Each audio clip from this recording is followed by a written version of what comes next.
Happy tanghalian na naman mga manggagawa sa Pinas, ano? At nandito naman ang inyong lingkod na nagtitipid, no? Si OFW sa Pinas, si Mark, no? Na lagi nagtitipid kapag nagbabaon, oh, di ba? Mga kaibigan, nasa dahon pa rin ng saging ang ating kanin para mabango. Tapos ang ulam natin ngayon ay grapes, mga kaibigan, no?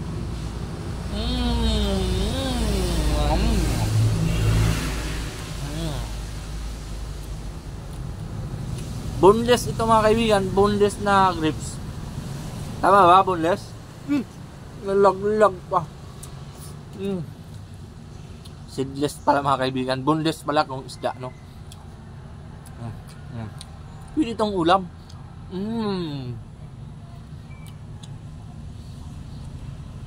Di ba marami tayong nakita sa mga vlog ngayon, yung mga luto, nilalagyan ng grapes. Ang sarap talaga, pero mas masarap pag puro. Hindi mo nalulutuin, mga kaibigan, no? Grabe. Ang sarap.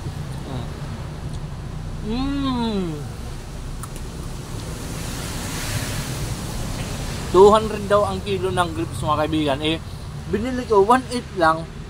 25 pesos. May ulam na tayo. Tipid lang, mga kaibigan. Mautak tayo, eh, madiskarte.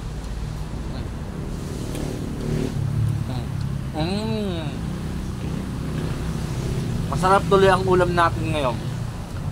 Nadaanan ko, eh, sa daanan sabi ko, masarap yun, eh. Prutas edition tayo. Sabi ko, grapes ang iulam ko ngayon. Ha?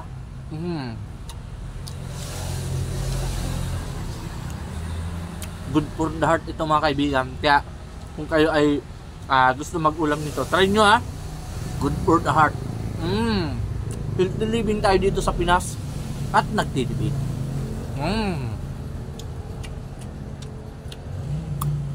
Yummy to the max, mga kaibigan.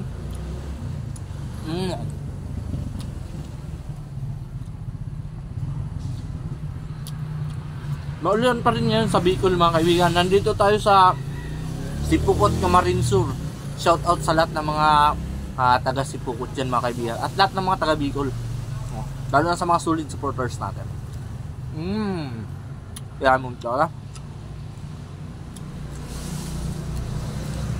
Alam nyo, mga kaibigan, ito talaga ay paborito kong prutas, no? Kaso madalang lang tayo bumili nito. Pero ngayon, medyo mura siya, nahikayat tayo bumili. Pangbaon naman, eh. Pangulam pa.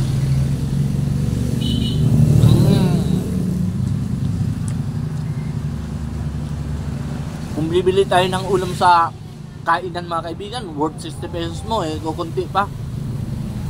Grabe na talaga ang buhay sa Pilipinas, no?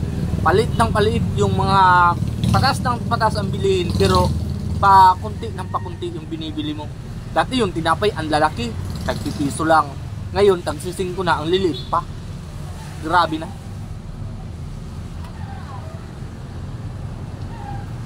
Ganon din ang sahod dito sa Pilipinas, no? Palaki ng palaki yung mga bilihin, pero yung sahod, palit naman ng paliit yung value.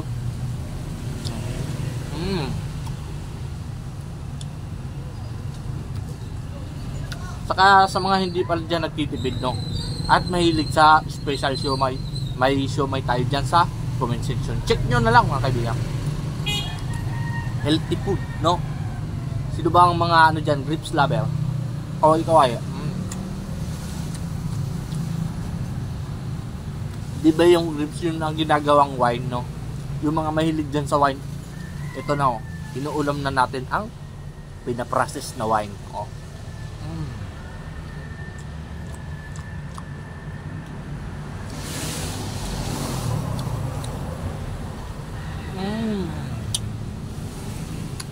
Suabe ang lasang pangulam.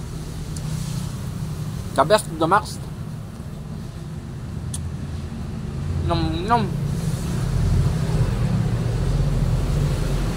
Kaya naman, mapapansin nyo, mga kaibigan, healthy ako, energetic, no? Kasi mahilig ako sa mga healthy foods, no? Nag-exercise ako araw-araw bago pumasok ng trabaho. Kaya naman, lagi tayong malakas. At kung gusto nyong mas lalo pa kayong lumakas, meron tayong organic barley. Nandyan sa comment section, mga kaibigan, ang link. Check nyo lang. Tulad na naman tayo sa tanghalian. Malapit nang maubos mga kaibigan.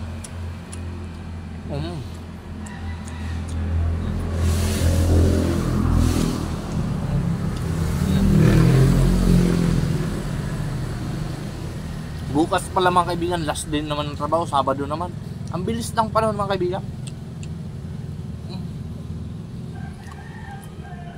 Butin lang, lagi tayong ganado sa trabaho, kaya kahit laging inaabutan tayo ng ulan, init sa trabaho, kagaya kahapon, basa tayo sa ulan. Kalimutan ko magdalang payong eh. Pero ngayon parang sumasang-ayon sa atin yung panahon. Makulimlim pero walang ulam. Kaya safe tayo ngayon sa ulan mga kaibigan.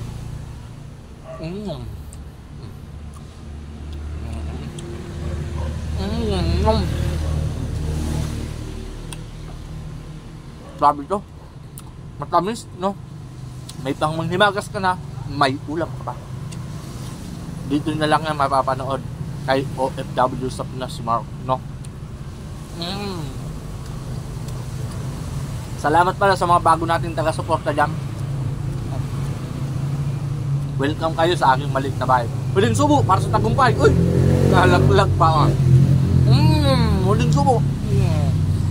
Maraming salamat dahil kayo mag-ingat mga kaibigan natin sa Pinas.